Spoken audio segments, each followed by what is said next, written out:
Hi, everybody. This is another episode of the California Society of Anesthesiologists Vital Times podcast series. And today is going to be pretty special.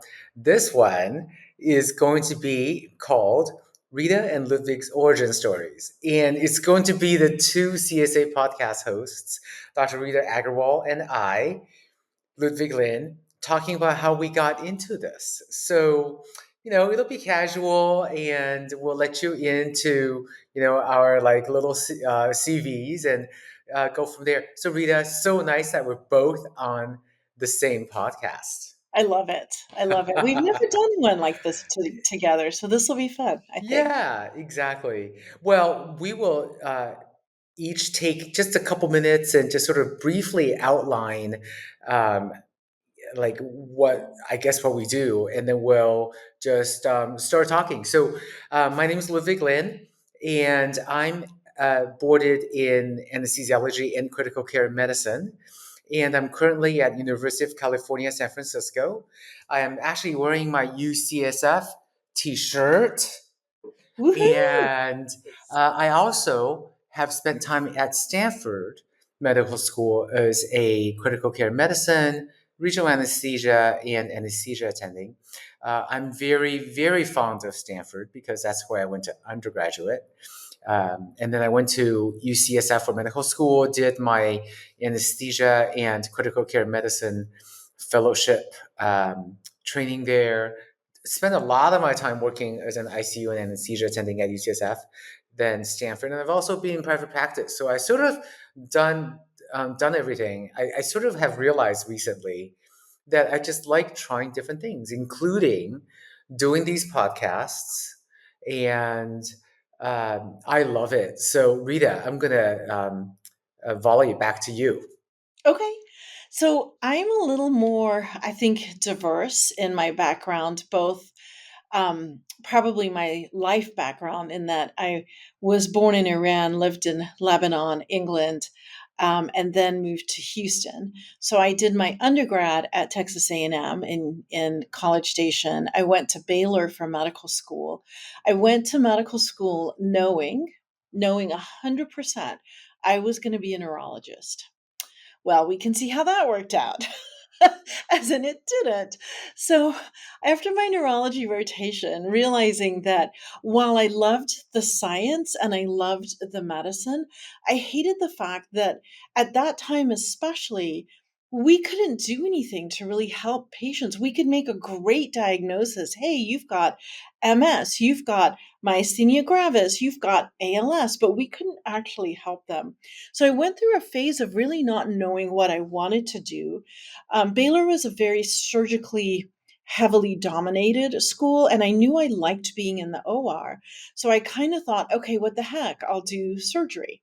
Um, and I had like one elective left at the end of my medical school career and wasn't sure what to do. And a lot of people advised me to do anesthesia. They said, it'll be a great month. It's easy. You get to be in the OR. You get to do procedures. You get to hang out with us. What could be better? And so I did it. I loved it. At that point, I had already matched into surgery. So I'm like, okay, well, I love this, but I'm gonna do surgery. And this was in the days of every other night call. And I remember being sort of early in it was like several months in. And I was actually still having fun with my colleagues, with my fellow interns. But I was looking around and I saw all of these surgeons who were still there really late and really hustling to get cases. And I kept thinking about how much I liked and loved being in anesthesia, and I kept thinking, I don't know that I really wanna keep doing surgery. And so ultimately, as I thought about it more, and I was dating and then married a surgeon, I'm like, "Yeah, no, one of us needs to have a better lifestyle, and I don't have that passion for surgery, and I really like what they're doing on the other end of the drapes, and I kinda think I wanna do that." So I was lucky enough that there was a position available in my program, and I was able to transfer into anesthesia, sorry. And then peds was the same. I had no clue I was going to do pediatric anesthesia, but I started my rotation, fell in love with taking care of the kids, taking care of the parents, the interactions with everyone that we worked with, just the very different attitudes that surgeons, nurses, everybody who worked in that children's hospital had. And so that's how I ended up in peds. From there, I actually did my fellowship in Denver, the Children's Hospital in Denver, as it was then known. It's now Children's Colorado.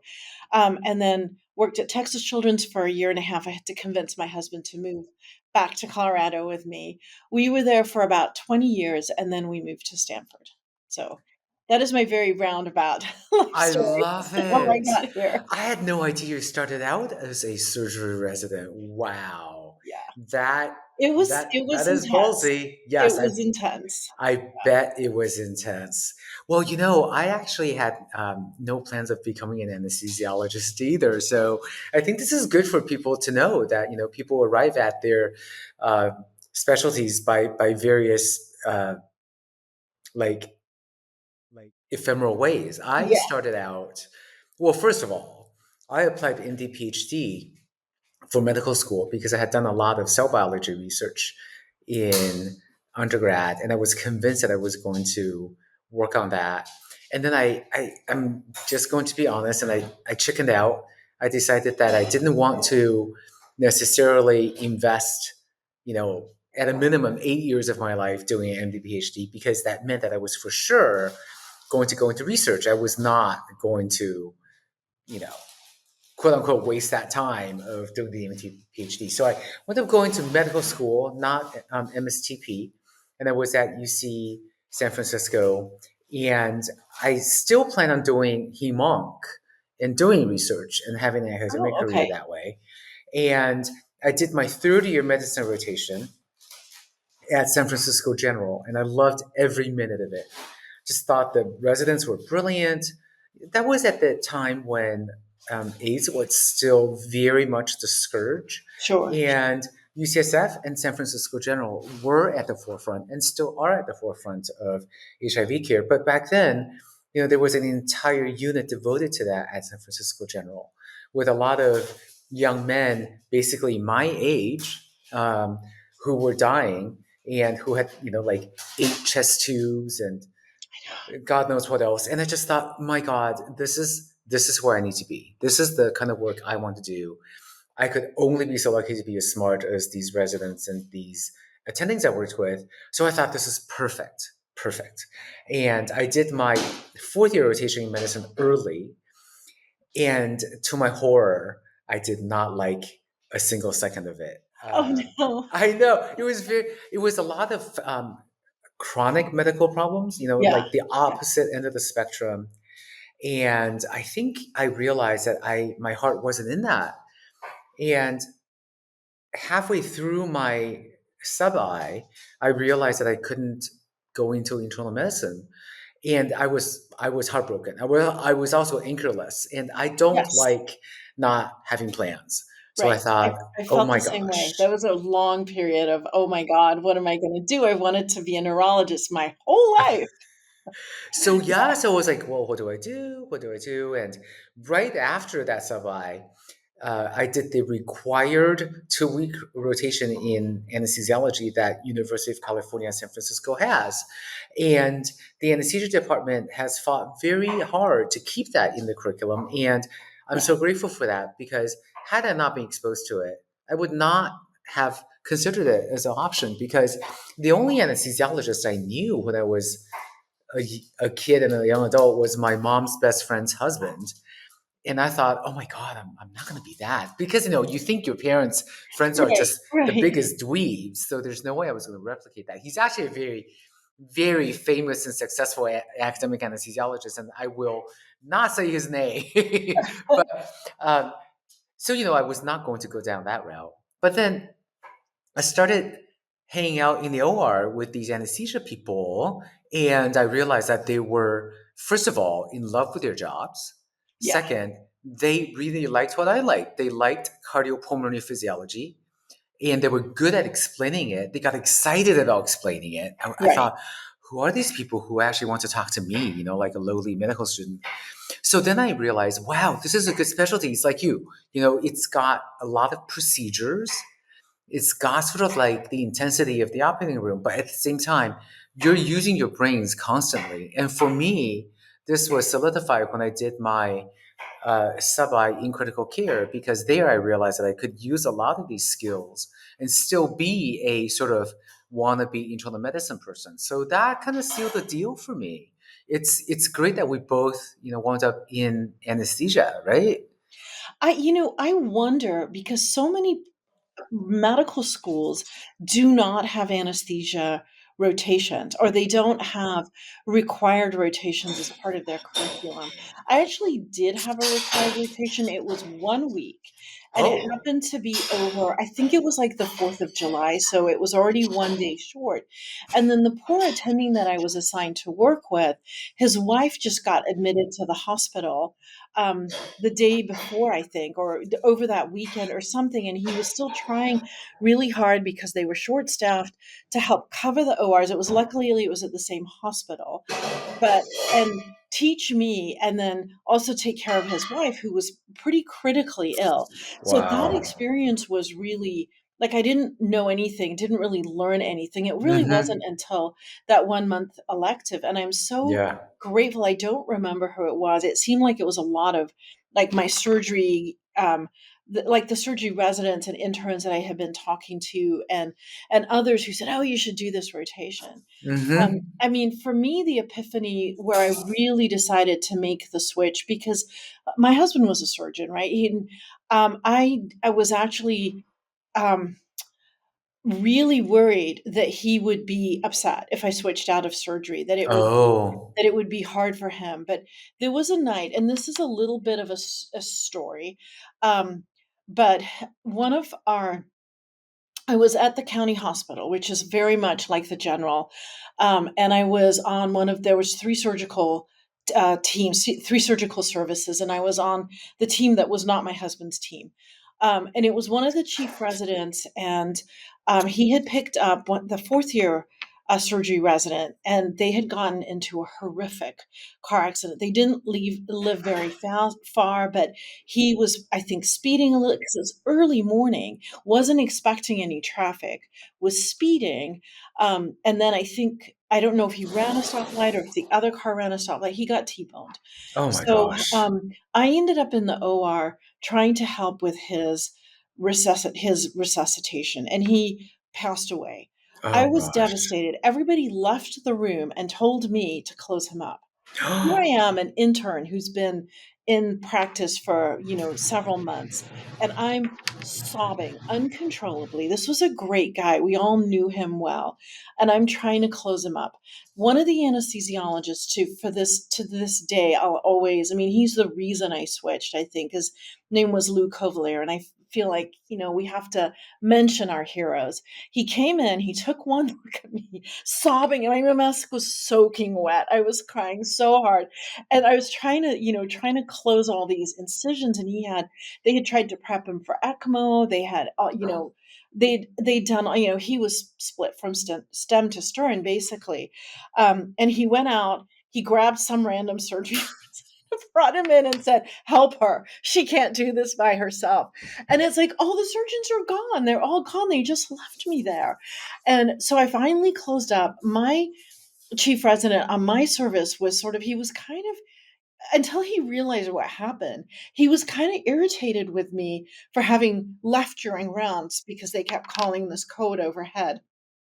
And then when I told him, like, he had no idea. But there was no caring, there was no sympathy, there was no nothing. It's like, okay, we just keep going. And so I was on call that night, and I had a significant complication occur. It was, I mean, it turned out fine. I basically was changing a triple lumen catheter central line to a single lumen, was the only intern, there, and one of the nurses kept insistently trying to talk to me. I let go of the Mm. wire. It was like 11:30 in the middle of the night. I was exhausted. I had been pretty much crying off and on most of the day at that point. And um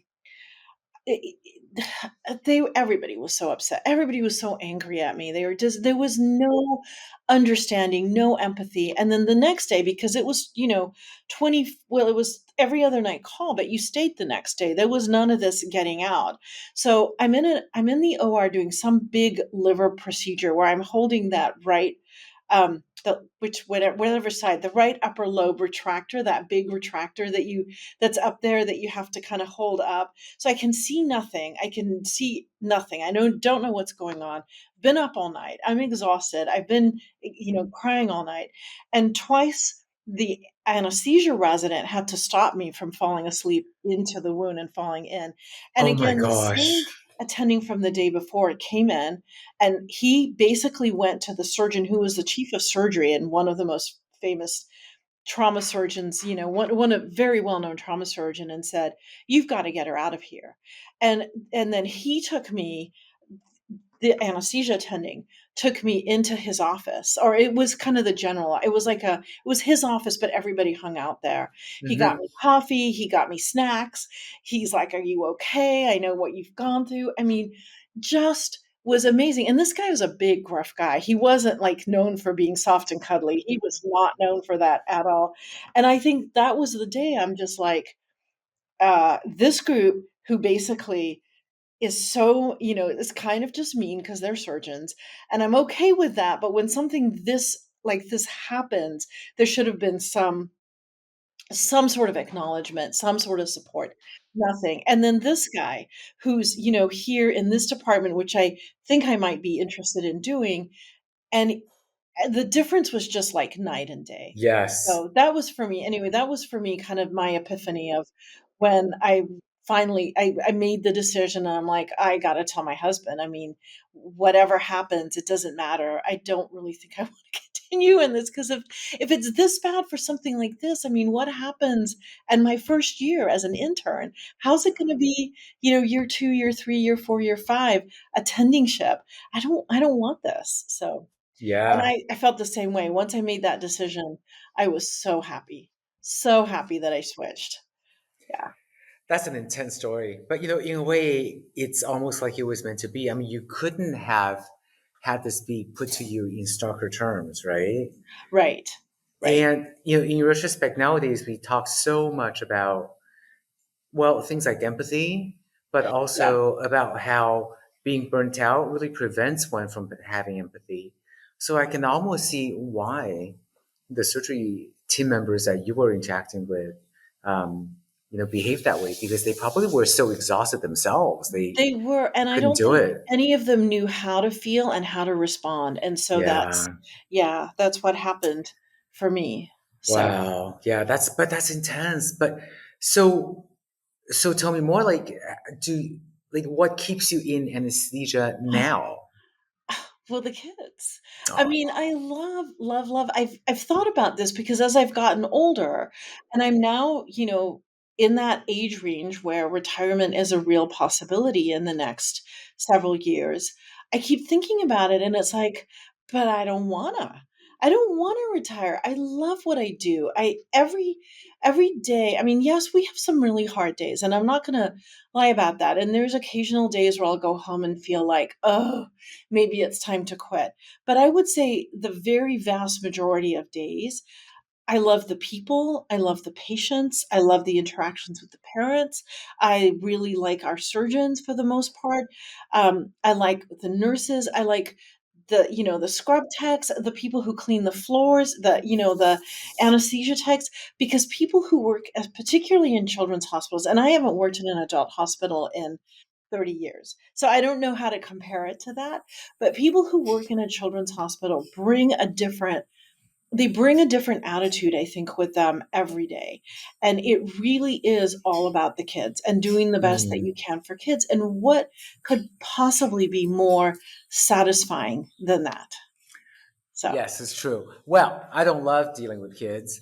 I remember, you don't do kids on a daily well, basis, and that's I okay. You do I ICU. right. I do have to do some PD anesthesia every now and then, and I am always on like extra alert.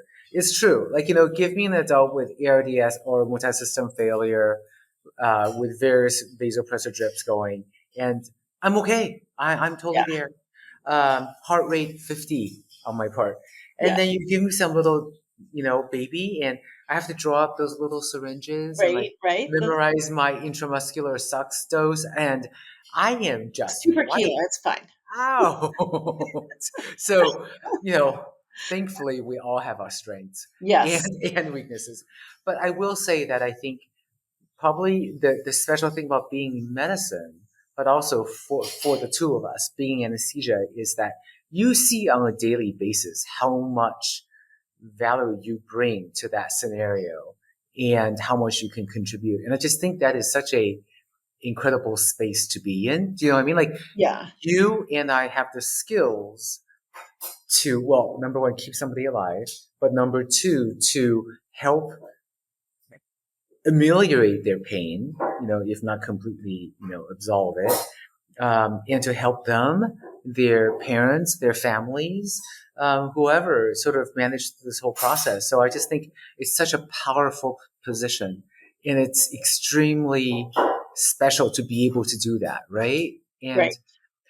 I also have realized over time, because I'm, quite far along my career, that it's a hard job. Like not everybody actually makes it through all of this, Right, right, and people right? retire early, and people want to retire early, and I'm think to myself, can't imagine anything more satisfying. I mean, there are definitely days when I'm just tired and I don't wanna get out of bed, and I don't wanna go to work, but most days it's like, "What could I do on a daily basis that would be as much fun as this?"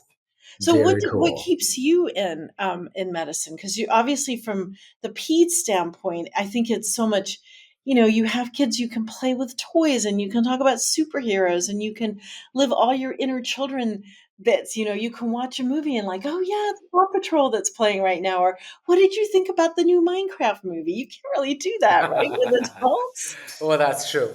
Yeah, I think my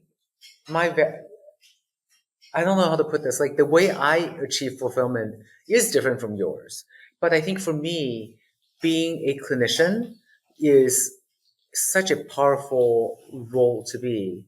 Right, And I took a year off clinical work and worked in biotech. And I feel like that is, I mean, just as important. You're doing something else to try to help people's lives and help improve. At the same time, I realized that what really made me at the end of a day feel feel really good is the knowledge that that day I helped somebody, right, or in the case of a OR list, several somebodies get through one of the worst days in their lives. There's no other job that really brought that feeling for me. right, right. Does that make sense at all? Oh, no, that's exactly. I think that's very much true because so many people find surgery obviously incredibly anxiety provoking, but at least in the peds world, and I assume it's the same in the adult world, they find the anesthesia part of that even more anxiety provoking because that Yes. sense of giving up control for whatever period of time and having unawareness is really scary to a lot of people. So being able to reassure them, make them feel better, I think is fantastic. Well, I have Yes. a question for you, Ludwig. What brought you to what brought me to podcasting, and that was you. You're the Much one to who our convinced benefit. me to do that. So what brought you to podcasting? Sure. That's a great question. Thank you for asking. Well, so quite a few years back now, I returned from Stanford to UCSF to be the chief of critical care medicine at San Francisco General. And I think I went through this brief period when I was trying to construct a academic portfolio for myself. And it just so happened that the Society of Critical Care Medicine was looking for a additional podcast editor for their crew.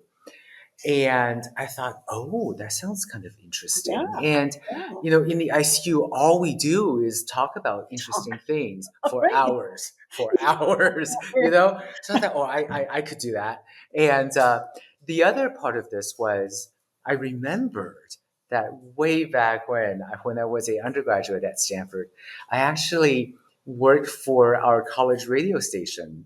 We had our own AM radio station, and I was a newsreader for them. And all of my friends wanted to be the cool DJs. I just wanted to like read the news, Read the news. and I had a great time. My boss, this very no nonsense driven woman who I was scared of, actually turned out now to be Who you were scared of. yes, but she is now a super famous news anchor. Oh, She turned out to be Juju. Well, she was back then, but she still is Juju Chang, who is now a oh, ABC news anchor. yeah, So I was like, wow, I was raised amongst greatness. yeah. And in high school, I was actually a speech team member because I was trying to get into Stanford, needed something. So I sort of felt like I was coming back full circle by doing this Oh, that's podcast. great. So Yeah. then I started doing the Society of Critical Care Medicine's podcasts, and was really happy doing that. I think learned during that experience how to manage a conversation, think on my feet, and it was really rewarding. And then the opportunity came up to found this California Society of Anesthesiologists Fellow Times podcast series, and that's been great. I mean, I think between you and me, we've had a chance to really tackle various important topics in all kinds of areas, and that's been really good. So that's my origin story in terms of all of this. How have you enjoyed your experience doing the podcasts? It's been great. I did definitely feel like there was quite a steep learning curve managing the conversation. Like you said, I'm someone who loves to talk. And so I thought, oh, this will be easy. And I love to give lectures and presentations and workshops. So I thought, well, I mean, I both thought it would be easy, but I also was scared to death. And I still am a little bit more structured than you are because I don't feel comfortable in my ability to completely think um, on my feet like you do. And so um, I yeah, but as I've done it more, I've really enjoyed it, and I constantly find myself thinking of new topics and new speakers that I want to have on. I still have to focus on some of the pacing and the timing of what I say, but yeah, it's been great, and I think the other part of it that's been so fun is it gives me an excuse, I think, maybe it's an excuse is the word, to learn about things in a different way than I wouldn't otherwise. I'm not reading articles to prepare for a talk. I may read a little bit of something, but really I'm preparing to intelligently ask questions of a guest and not make myself sound like a complete idiot. But it's been so much fun. It's been really satisfying to do this. So thank you, Ludwig, for asking me or convincing me to come on and be your co-host. Oh, I think it's been our gain. No, it's been great. And I think for me, what I've really loved is being able to amplify the different things that I'm interested in. Like, for example, uh, for me, I really wanted to explore topics like, workplace culture and kindness Yeah. and empathy. And I think people probably don't look at us anesthesiologists as being the ambassadors for that. But, I think the medical world is pretty harsh and we're busy and everybody needs to get stuff done. And there's a lot of sadness and we all need to just sort of pick it up and keep on going. I think your origin story really illustrates that, your experiences as a surgery intern. So I think the first thing to go when people are busy or stressed out is that empathy and kindness. So, I really wanted to explore that. And I feel like that's been such a boon for me personally. Well, awesome. So this has been really fun. I feel like we can only bombard people with our self talk for half an hour. So let's wrap this up. But, maybe people should give us some feedback and if people like it, maybe we'll come back and do another episode. Yeah, that'd be great. We can maybe bring in some other people from the CSA and get their origin stories Oh, too. I love it. It'll be a whole series. Yeah, we'll do a whole Origin series. I love stories. it. Yeah. Well, thank you so much, Rita, for doing this. Thank you, And Ludwig, for asking and organizing.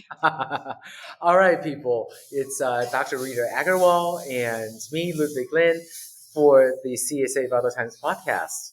Take care. Bye.